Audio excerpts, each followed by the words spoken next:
Faction హత్యల కేసులో Nandyal court సంచలన తీర్పు వెలువరించింది.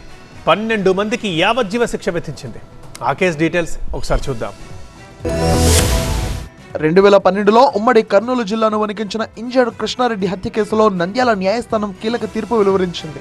12 మంది నిందితులకు యావజ్జీవ కారాగార శిక్ష విధిస్తూ నంద్యాల జిల్లా కోర్టు తీర్పునిచ్చింది. 2012 ఫిబ్రవరి 22వ తేదీన ఆళ్లగడ్డ మండలం చింతకుంట గ్రామంలో ఇంజేడు కృష్ణారెడ్డి సహా 4 హత్యకు గురయ్యారు. ఈ ఘటనలో అప్పట్లో రాష్ట్ర వ్యాప్తంగా ఫ్యాక్షన్లు సెగలు రేపాయి. ఈ కేసులో మొత్తం 18 మందిని నిందితులుగా చేర్చారు పోలీసులు. ఫ్యాక్షన్ రాజకీయాల నేపథ్యంలో జరిగిన ఈ హత్య కేసులో దాదాపు 14 ఏళ్ల పాటు విచారణ సాగింది. ఈ గ్యాప్ లో నిందితుల్లో 4 మరణించారు. మిగిలిన వారిలో 12 మందిపై మోపిన నేరాలు రుజువు కావడంతో న్యాయమూర్తి వారికి జీవిత ఖైదు విధిస్తూ నిర్ణయం తీసుకున్నారు. కోర్టు తీర్పు తర్వాత ఎమ్మెల్యే భూమా అఖిలప్రియ కీలక వ్యాఖ్యలు చేశారు.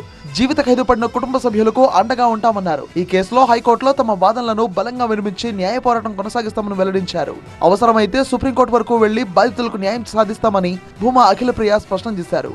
ఈ తీర్పులో చింతకుంట గ్రామ పరిసరాల్లో పోలీసులు భారీ బందోబస్తును ఏర్పాటు చేశారు. ఫ్యాక్షన్ ప్రభావిత ప్రాంతం కావడంతో పాత కక్షలు మళ్లీ రాజుకోకుండా నిఘా పెట్టారు.